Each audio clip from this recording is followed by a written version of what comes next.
Hello everyone. आज आम देखा आम विद्यालय स्तरीय ओडिया भाषा सम्मिलनी 2024 कार्यक्रम किपरि भाव में करा जायथिला।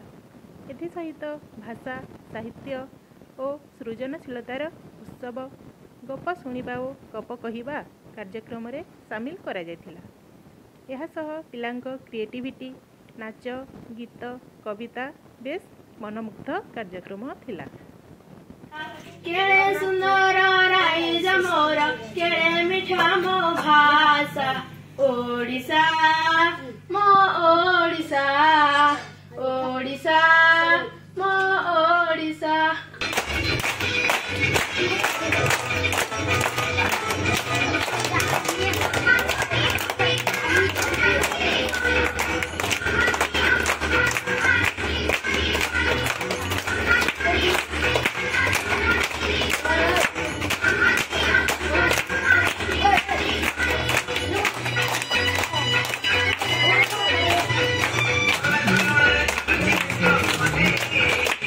सब कान्हा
गीत कहूँ रे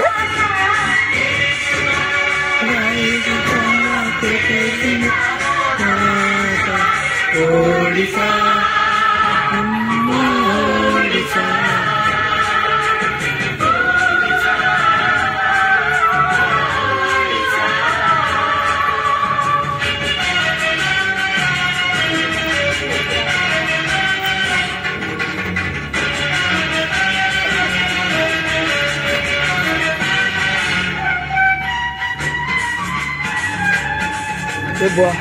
भारत नाट्यम है ना।